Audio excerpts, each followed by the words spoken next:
Salam dalam kasih Kristus. Majelis Jemaat GKI Citraland berencana untuk kembali mengadakan ibadah di dalam gedung gereja atau ibadah onsite. Tentu keputusan ini dibuat dengan berbagai pertimbangan dan pelaksanaannya pun harus dengan kehati-hatian termasuk menjalankan protokol kesehatan yang ketat. Nah, sebagai langkah awal kami meminta jemaat dan simpatisan untuk mengisi form survei kesediaan atau ketidaksediaan jemaat untuk ambil bagian dalam ibadah onsite yang direncanakan pada bulan Juli. Form dapat diisi masing-masing dan akan dibagikan lewat WhatsApp kantor gereja atau dapat diakses melalui warta digital. Kami sangat menghargai setiap keputusan yang diambil masing-masing keluarga. Mengingat rasa aman itu perlu diupayakan bagi setiap umat yang bersedia ataupun yang belum bersedia hadir. Umat yang bersedia hadir diharapkan menjaga keselamatan diri dan keselamatan orang lain dengan patuh pada segala ketentuan yang ada. Umat yang belum bersedia hadir dapat tetap mengikuti ibadah online yang ditayangkan setiap hari Minggu jam 5 sore di kanal YouTube GKI Citraland. Salam Majelis Jemaat GKI Citraland. Shalom. Halo adik-adik, teman-teman pemuda remaja, Bapak, Ibu, Oma, Opa, seluruh jemaat dan simpatisan GKI Citraland, serta semua yang saat ini bersekutu bersama secara daring. Saat ini kita bersama-sama mengikuti ibadah intergenerasi. Pelayan firman Tuhan oleh Pendeta Immanuel Gunawan Prasidi dari GKI Bromo Malang. Dan pelayan liturgi oleh Penatua Arisam. Dengan tema Tunduk di bawah kedaulatan Allah. Mari kita bersaat teduh sejenak.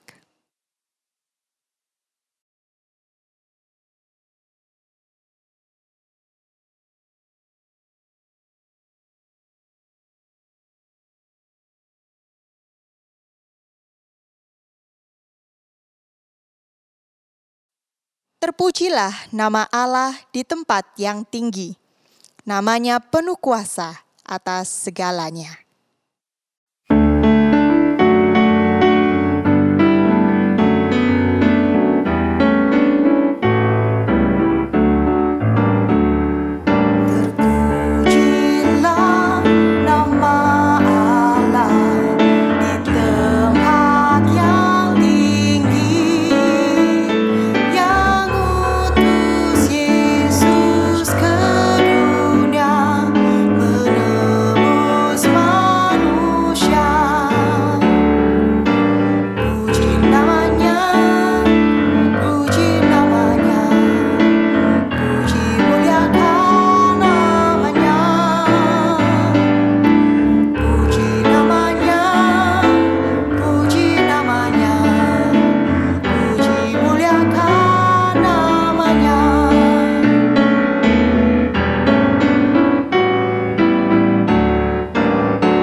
Kita memasuki ibadah intergenerasi dengan pengakuan bahwa pertolongan kita di dalam nama Bapa, Anak, dan Roh Kudus. Amin. Amin.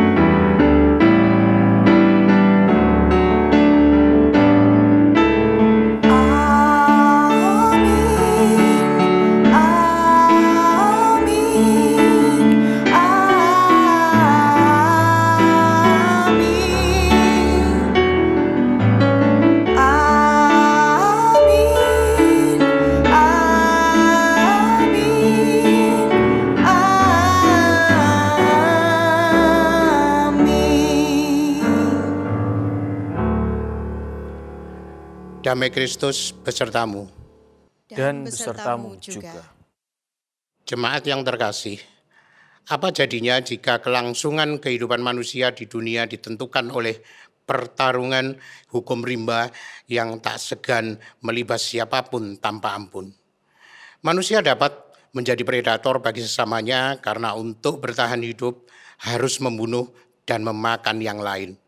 Menempatkan kekuatan dan kekuasaan sebagai faktor penentu kehidupan adalah tak ubahnya merakit bom waktu yang dapat meledak pada waktunya dan membinasakan yang merakitnya. Menghayati hidup sebagai anugerah Tuhan adalah meyakini bahwa hidup ini memang digerakkan oleh kedaulatan Tuhan, bukan kedaulatan otoriter, melainkan kedaulatan cinta kasih bagi umatnya. Adik-adik, kita harus bergembira karena kita memiliki Tuhan yang berkuasa dan kuat. Semua jagoan yang ada di film kartun tidak ada yang bisa mengalahkan kehebatannya. Namun Allah yang berkuasa ini bukan Allah yang semena-mena. Ia adalah Allah yang penuh cinta kepada semua ciptaannya. Ayo kita ajak Papa, Mama, Oma, Opa untuk bersama-sama menyanyikan Allahku Besar.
Jemaat yang terkasih, mari kita merendahkan hati kita di hadapan Tuhan dan mengakui segala dosa dan kesalahan yang telah kita perbuat. Jemaat diberi kesempatan untuk berdoa secara pribadi.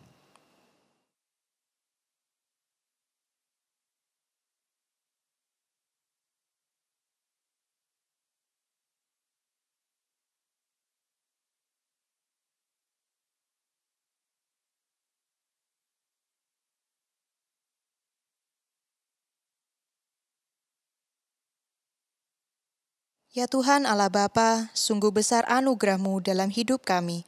Ketika kami masih saja tidak bisa hidup sesuai kehendak-Mu, Engkau memberikan kasih-Mu yang agung dan mulia. Sungguh kami bersyukur karena boleh memanggil Engkau Bapa, menjadi anak dalam nama Tuhan Yesus. Kami berdoa. Amin.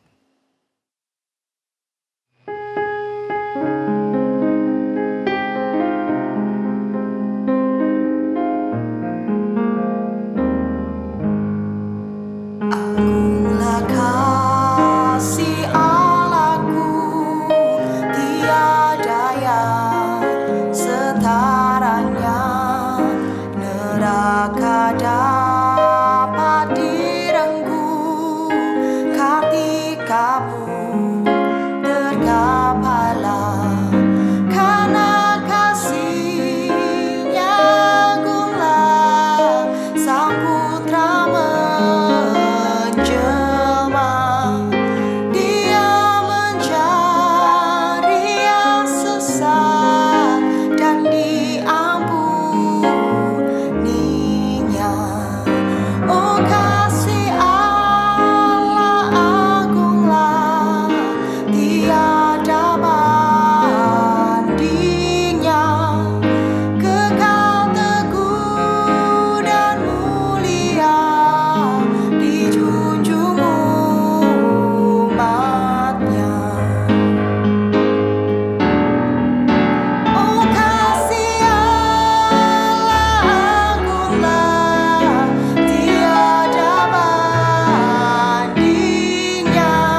Berita anugerah diambil dari Mazmur 91 ayatnya yang ke-9 sampai dengan 11. Sebab Tuhan ialah tempat perlindunganmu, yang maha tinggi telah kau buat tempat perteduhanmu. Malapetaka tidak akan menimpa kamu, dan tulah tidak akan mendekat kepada kemahmu. Sebab malaikat-malaikatnya akan diperintahkannya kepadamu untuk menjaga engkau di segala jalanmu. Demikian berita anugerah dari Allah. Syukur kepada Allah.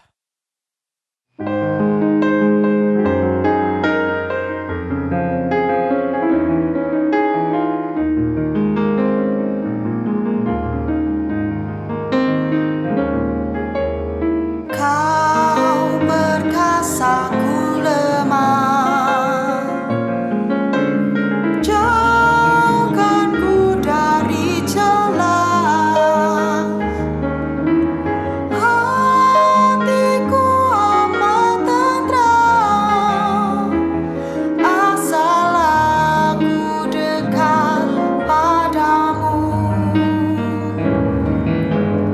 Makin akrab padamu, Yesus, ini doaku. Tiap hari Tuhanku, biar aku dekat padamu.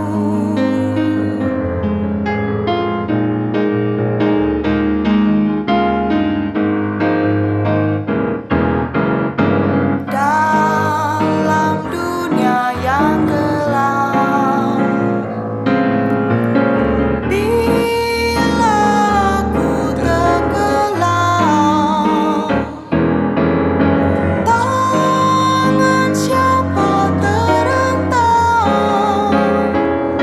Hanya Kau Tuhan, hanya Engkau. Makin akrab padamu, Yesus, ini doaku. Tiap hari Tuhanku, biar aku dekat padamu.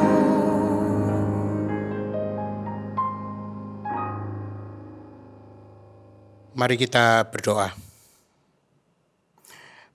Bapak, terima kasih bahwa pada saat ini kami Kau perkenankan untuk kembali membaca dan merenungkan firman-Mu.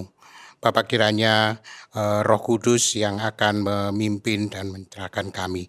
Di dalam nama Tuhan Yesus kami berdoa.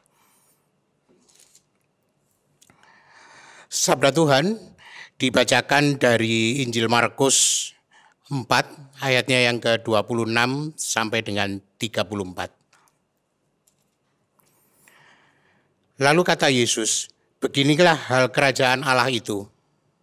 Seumpama orang yang menabur benih di tanah, lalu pada malam hari ia tidur, dan pada siang hari ia bangun, dan benih itu mengeluarkan tunas, dan tunas itu makin tinggi. Bagaimana terjadinya tidak diketahui orang itu. Bumi dengan sendirinya mengeluarkan buah mula-mula, tangkainya, lalu bulirnya, kemudian bulir-bulir yang penuh isinya dalam bulir itu. Apabila buah itu sudah cukup masak, orang itu segera menyabit sebelum musim menuai sudah tiba. Katanya lagi, dengan apa hendaknya kita membandingkan kerajaan Allah itu? Atau dengan perumpamaan manakah hendaknya kita menggambarkannya? Hal kerajaan itu seumpama biji sesawi yang ditabur di tanah. Memang biji itu paling kecil dari segala biji benih yang ada di bumi. Tetapi apabila ia ditaburkan, ia tumbuh dan menjadi lebih besar daripada segala sayuran yang lain, dan mengeluarkan cabang-cabang yang besar, sehingga burung-burung di udara dapat bersarang dan menaungnya. Dalam banyak hal perumpamaan yang seperti itu, Ia memberitakan firman kepada mereka sesuai dengan pengertian mereka. Dan tanpa perumpamaan, ia tidak berkata-kata kepada mereka, tetapi kepada murid-muridnya. Ia menguraikannya segala sesuatu secara tersendiri. Demikianlah pembacaan firman Tuhan, lakukanlah seturut perintahnya. Haleluya.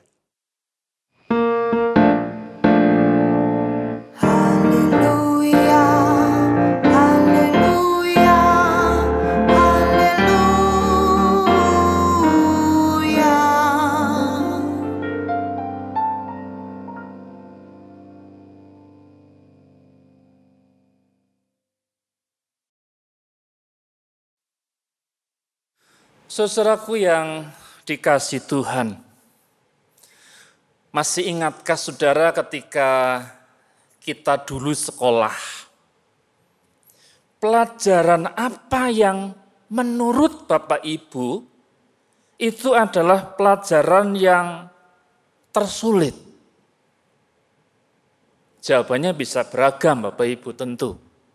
Tetapi biasanya kalau saya ingat-ingat, pelajaran yang dianggap sulit kala itu adalah matematika.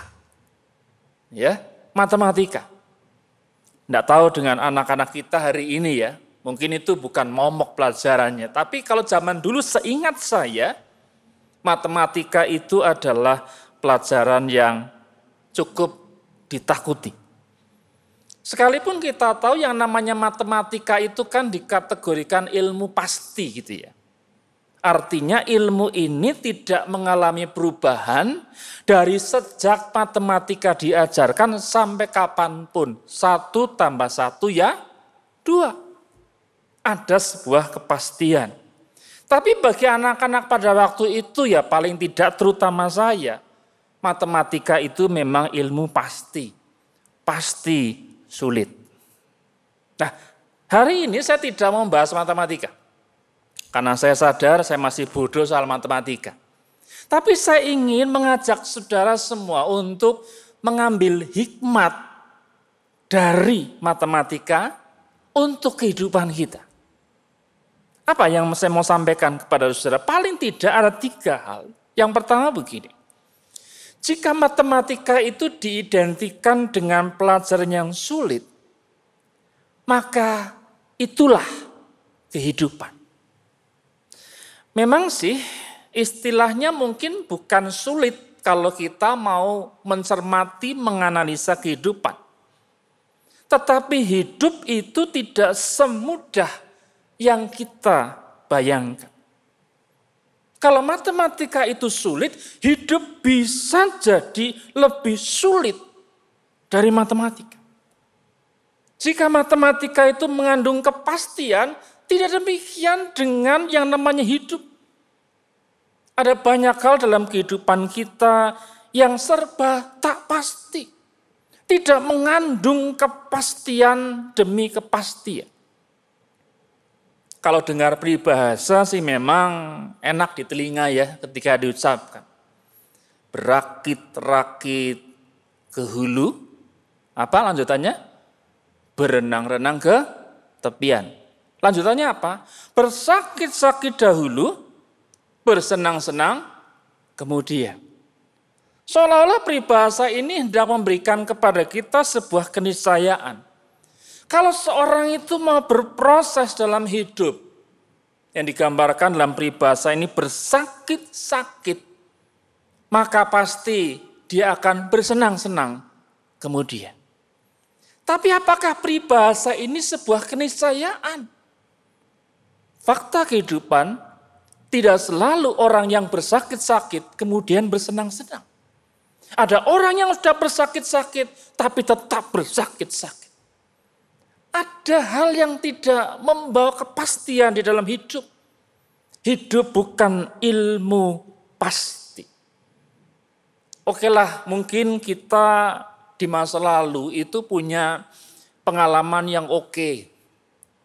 Prestasi yang menawan. Kalau pekerjaan itu mungkin istilahnya kurikulum vitae yang membanggakan.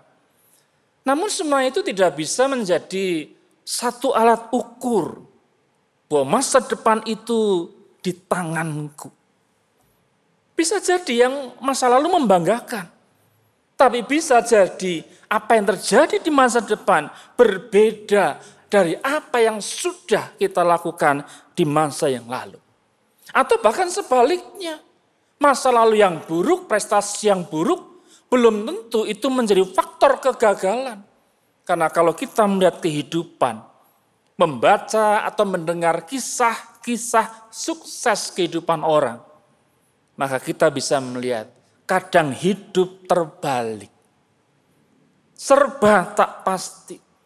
Justru mereka yang dulu terhimpit, dulu mungkin tidak punya prestasi apa-apa, justru hari ini menjadi orang yang sukses gilang gemilang. Yang kedua, saudaraku, jika matematika itu sulit, maka saya ingat satu pesan dari guru saya. Kalau kamu hendak menyelesaikan matematika, maka kamu harus menyelesaikan dalam ketekunan dan ketelitian. Ya bukan berarti bahwa kemudian pelajaran yang lain tidak butuh ketekunan dan ketelitian, tentu tidak. Semua butuh ketekunan dan ketelitian. Tetapi kalau kita mau menyelesaikan soal di matematika, guru saya mengatakan engkau harus tekun dan teliti. Karena apa? Matematika adalah ilmu hitung, bukan ilmu mengarang. Hidup pun bukan mengarang, tapi soal tekun dan teliti. Orang yang pintar itu tidak selalu itu datang ketika dia lahir sudah otomatis pintar. Memang ada anak-anak yang konon katanya jenius, yang hadir memang otaknya sedemikian luar biasa. Tapi itu mungkin cuma 0,0 sekian persen di antara manusia yang ada. Bukan pembawaan lahir, tapi sebuah ketekunan dan ketelitian. Yang terakhir, yang ketiga, jika matematika ada rumus untuk menyelesaikan soal-soal, maka hidup juga ada rumusnya. Hidup pun ada rumusnya. Paling tidak ada 3 hal yang kita lakukan dalam hidup. Rumus yang pertama adalah ada hal-hal yang bisa engkau kerjakan. Yang rumus kedua adalah ada setengah hal yang bisa kau kerjakan. Yang ketiga, ada perkara yang tidak bisa kau kerjakan sama sekali. Contohnya begini, setiap orang itu bisa melompat, ya, semua orang bisa melompat, ya, berapa senti dari tanah kita semua bisa melompat. Tapi berapa tinggi engkau melompat, itu masalah yang kedua. Kita hanya bisa mengatakan, aku bisa melompat 1 meter, tapi engkau tidak bisa melompat lebih dari 2 meter. Engkau bisa melompat 2 meter mungkin, tapi engkau tidak pernah bisa melompat 3 meter. Dan rumus yang ketiga, sekalipun engkau bisa melompat, engkau tidak bisa menjadikan lompatanmu itu bisa terbang ke angkasa.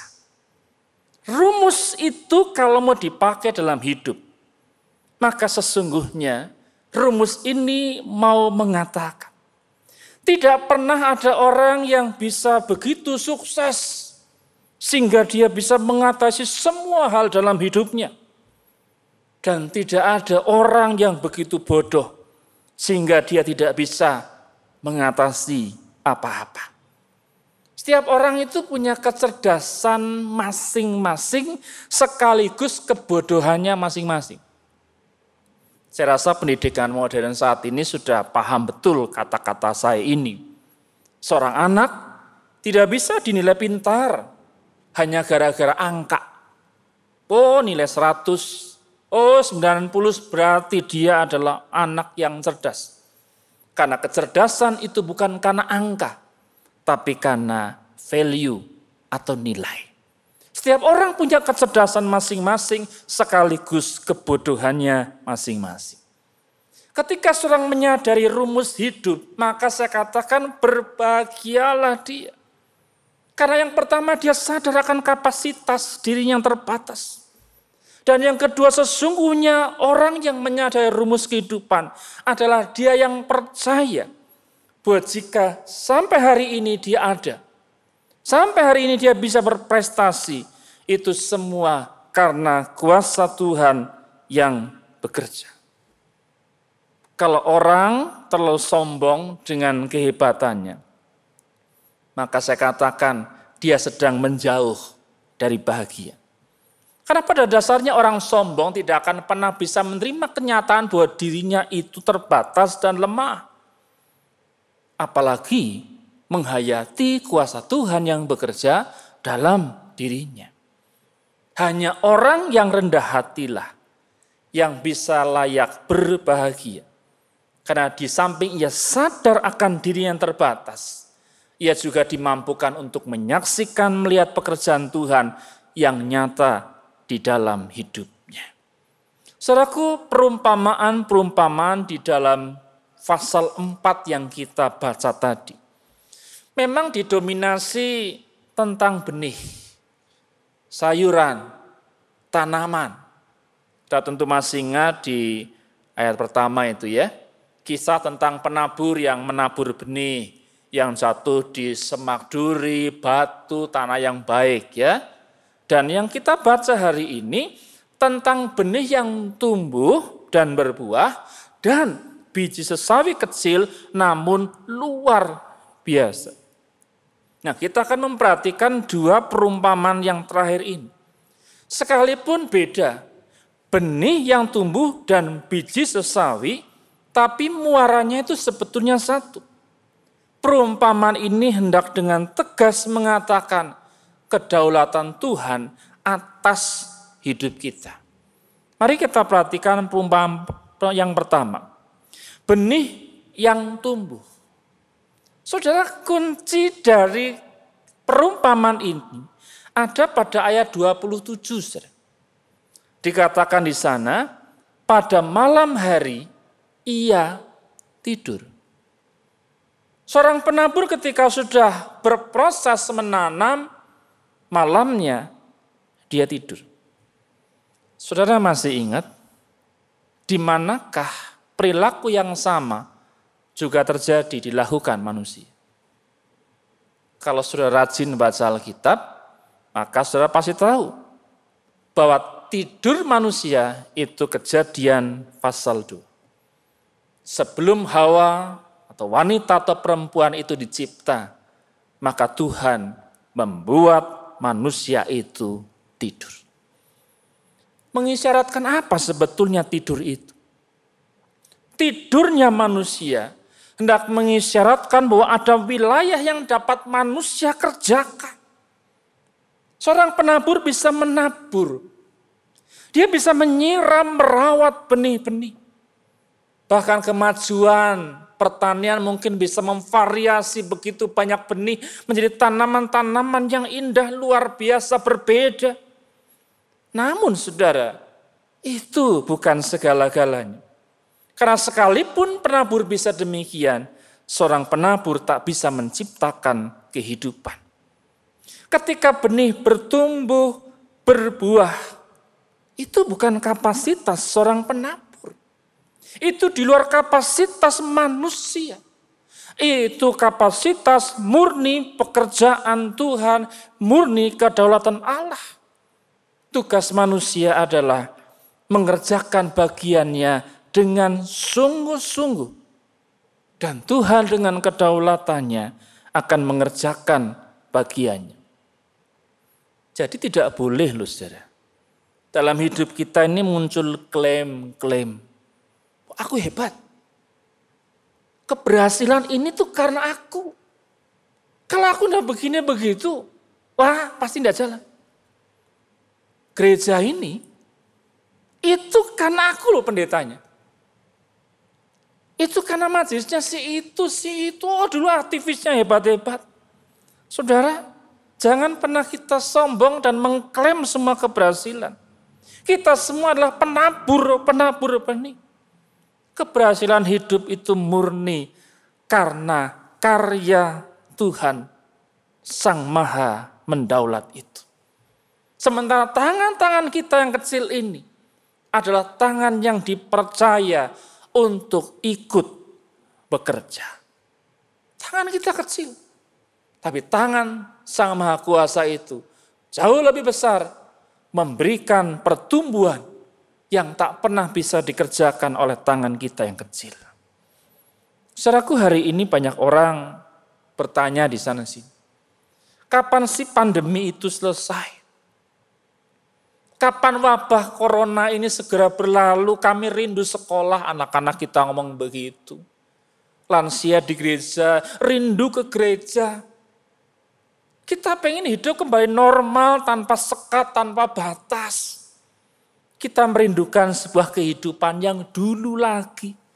Saat-saat indah bersama-sama. Saudaraku, percayalah. Seberapa banyak pertanyaan ini dipertanyakan, tidak ada orang yang mampu menjawab. Kapan pandemi selesai? Tidak satu pun dunia apapun yang bisa menjawab. Karena memang PR kita bukan untuk mencari jawab atas pertanyaan itu. PR kita adalah mengerjakan apa yang semestinya hari ini harus engkau kerjakan. Jika kehidupan mengundang kita, ayo kenakan masker, kenakan. Jika hari ini hidup mengajarkan kita, ayo cuci tangan, cucilah tangan. Jika hidup hari ini mengatakan jangan berkerumun, ya jangan berkerumun. Kalau hari ini hidup meminta vaksinlah dirimu, ya vaksin no. Itu wilayah kita. Kerjakan dengan tekun, dengan taat, bukan dilawan. Selama manusia tidak mengerjakan PR-nya seperti penabur itu, bagaimana masalah bisa tertangani?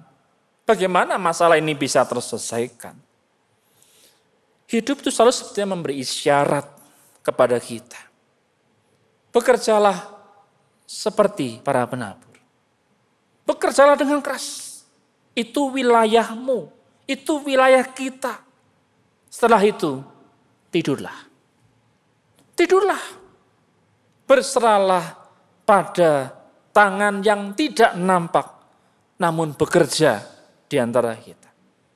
Tangan Tuhan yang menumbuhkan kehidupan dan yang berangsur mengembalikan kehidupan kembali normal. Itu rumusnya. Kerjakan bagianmu dan Allah akan mengerjakan bagiannya dengan sempurna. Ini rumus hidup yang tentu saja bukan sekedar di seputar pandemi saat ini. Tapi untuk segala urusan kehidupan. Sama kuncinya. Kerjakan bagianmu dengan sungguh-sungguh. Maka Allah akan lebih bersungguh-sungguh mengerjakan bagiannya buat hidup. Apa masalahmu? Masalah keluarga? Suami istri? Masa depan anak? Pendidikan? Pekerjaan? Lakukan bagianmu dengan benar. Maka Tuhan akan mengerjakan bagiannya menyempurnakan hidup. Perumpamaan yang kedua tentang biji sesawi. Dikatakan dalam cerita ini dia adalah biji yang terkecil, namun ketika dia tumbuh dia lebih dari semua sayuran. Bahkan dia bisa menjadi pohon yang sangat besar. Sehingga burung-burung di udara itu bisa hinggap di dahannya. Maknanya apa? Biji sesawi hendak mengatakan, dalam hidup itu tidak ada yang remeh. Tidak ada hidup yang terlalu kecil sehingga pantas dicampakkan. Kenapa begitu? Sederhana jawabannya. Karena tak satu pun dalam hidup kita ini yang lepas dari jangkauan tangan Tuhan. Biji sesawi memang kecil, namun ternyata berkembang demikian dahsyat karena Sang Penciptanya juga dahsyat. Bagian ini hendak mengajak kita untuk tetap optimis dalam hidup. Jangan memandang remeh segala sesuatu. Sama seperti matematika. Tidak ada soal yang tidak dapat dipecahkan. Sulit, iya sulit. Pelik, iya pelik. Tapi bukan berarti soal itu tidak bisa dituntaskan. Hidup mungkin memang sulit, tapi bukan berarti bahwa kita tak bisa menyelesaikannya itu. Kecil di hadapan manusia, tapi berarti dalam pandangan Allah. Tuhan inginkan kita, ayo pelihara optimisme kita. Ketika kita percaya kepada Kristus. Mungkin lagi-lagi pandemi itu menutup banyak hal. Setiap akses. Orang cari kerja, mengembangkan pekerjaan hari ini rasanya emang susah. Ya buru-buru kita yang mungkin modal pas-pasan itu loh. Perusahaan-perusahaan yang besar satu persatu gulung tikar. Ya. Gerai-gerai yang raksasa itu bangkrut, lemah semua. Namun itu tidak berarti bahwa kita boleh juga, wajar juga menjadi lemah. Karena ingat, sesungguhnya masalah tidak serta-merta melumpuhkan keadaan. Tapi masalah itu sesungguhnya melumpuhkan kehidupan kita. Melumpuhkan percaya diri kita, optimisme kita. Dan akhirnya lama-lama mengubah kesetiaan kita memandang Allah yang berdaulat dan terus bekerja sekalipun hidup nampaknya lemah. Setiap orang percaya pasti setuju dengan satu kalimat. Ini seringkali menjadi quote di mana-mana. Tidak ada yang mustahil di hadapan Allah. Bapak Ibu percaya? Percaya dengan kalimat itu? Oh, siapa yang tidak percaya? Ini kalimatnya orang Kristen, tidak ada yang mustahil di hadapan Allah. Jika kita percaya, maka ini saatnya membuktikan keampuhan kata-kata itu dalam hidup kita. Bukan saat hidup tenang, tanpa badai, kita gagah mengatakan, tak ada yang mustahil di hadapan Allah. Justru ketika sedang dalam masalah, ketika badai melanda, kita harus tetap tegar untuk mengatakan hal serupa. Tak ada yang mustahil di hadapan Allah. Menarik bahwa Markus ini diakhiri dengan sebuah kisah badai yang menimbus para murid. Ketika para murid bersama-sama Tuhan, mereka merasakan kami itu hebat, kami luar biasa. Tapi ketika dirasakan angin itu menimbus mereka, mereka menjadi kurang percaya. Mereka menjadi lemah. Bahkan Yesus pun dikatakan, kamu tidak pedulikah dengan kami? Saudara, ketika engkau percaya Yesus ada berdiam di hatimu, lihatlah bagaimana kedaulatannya itu ada dalam hidup kita. Kedaulatannya itu menjadi bagian integral yang akan membuat hidupmu makin baik hari demi hari. Bahkan tak satu pun badai sekencang apapun yang bisa menimbus hati dan iman kita ketika kita mau menyerahkan hidup yang mustahil dalam hati kita kepada Tuhan yang mengatasi segala hal yang mustahil. Kita memang biji sesawi. Serahkan hidupmu pada Tuhan, pada tangan Tuhan, maka lihatlah kedaulatannya akan membuatmu berharga. Kiranya firman Tuhan memberkati kita semua. Mari kita masuki saat hening.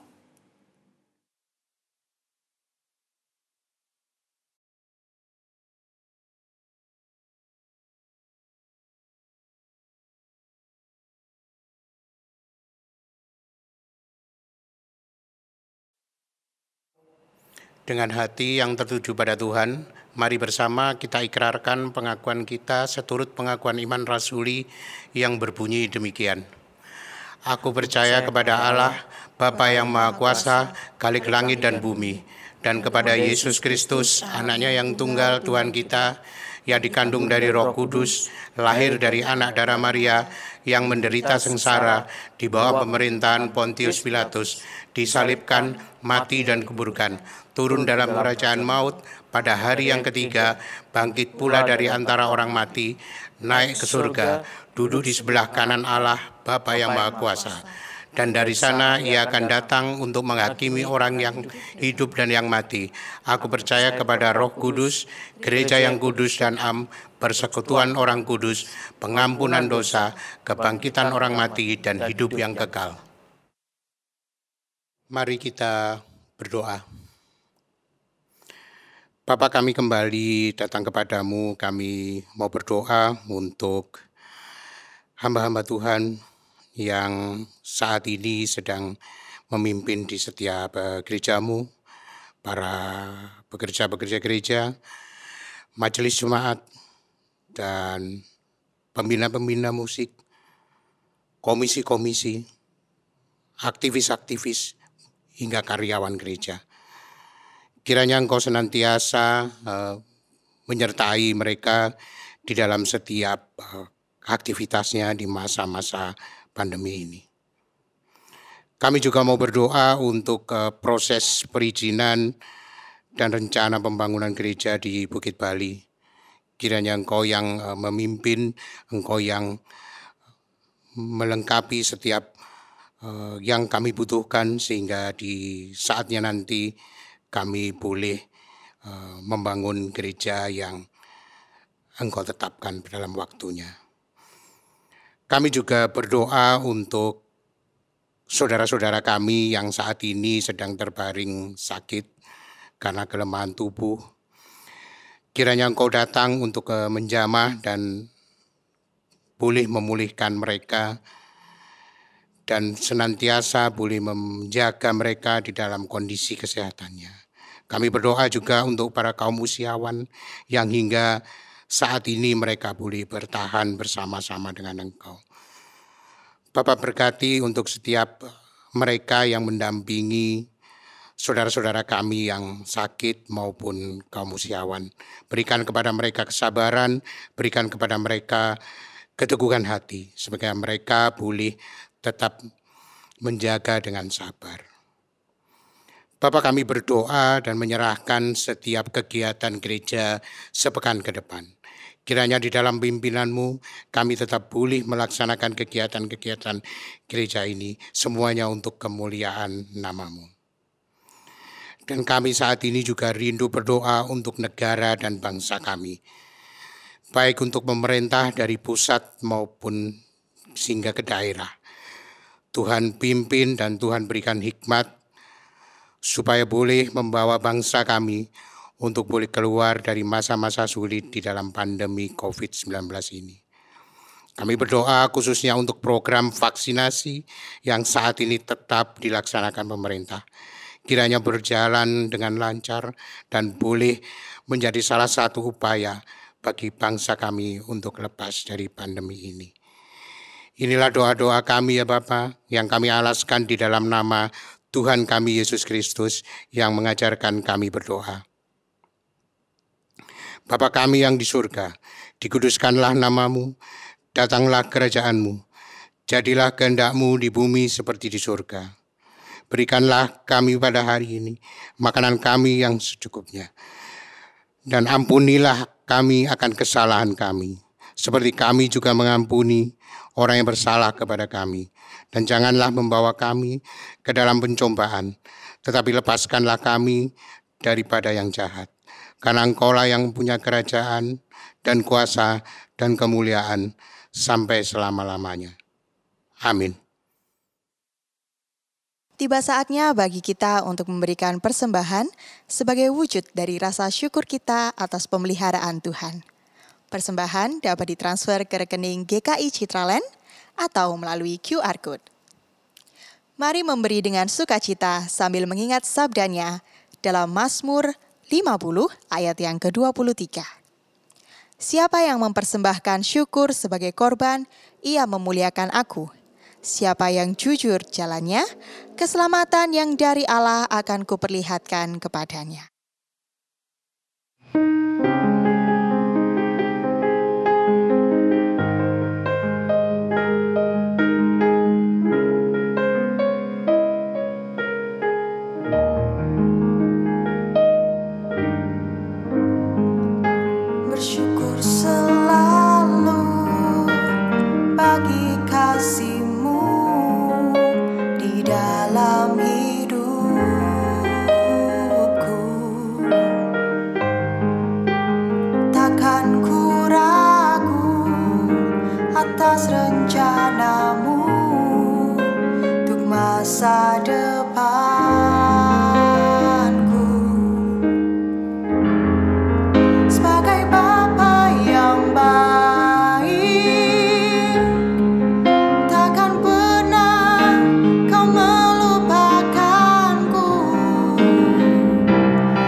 Kau sangat ku cinta.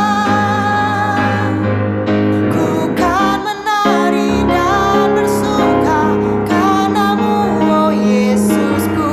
Dan ku kan minum airmu bagai rusa rindu selalu. Ku hidup dalammu dan hidupmu di dalamku, oh Yesusku.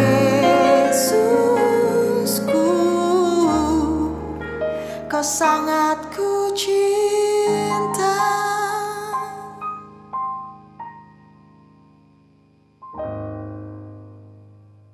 Mari kita bawa persembahan kita dalam doa.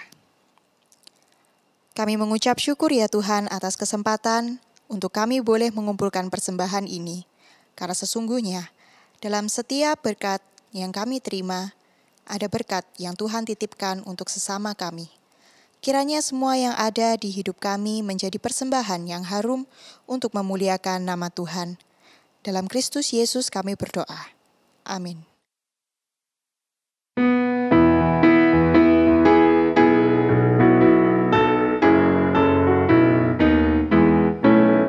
Kuasa-Mu dan nama-Mu lah hendak kami sebar. Dan karena itu ya Tuhan, kami takkan gentar. Bagaikan padi segenggam, mestilah mati dipendam. Supaya tumbuh dan segar di panas surya memakan, berbuahlah tuaian pun besar. Saudara, kini pulanglah dalam keteguhan hatimu kepada kedaulatan Allah dan terimalah berkat Tuhan. Tuhan memberkati engkau dan melindungi engkau. Tuhan menyinari engkau dengan wajah-Nya dan memberi engkau kasih karunia. Tuhan menghadapkan wajah-Nya kepadamu dan memberi engkau damai sejahtera. Amin.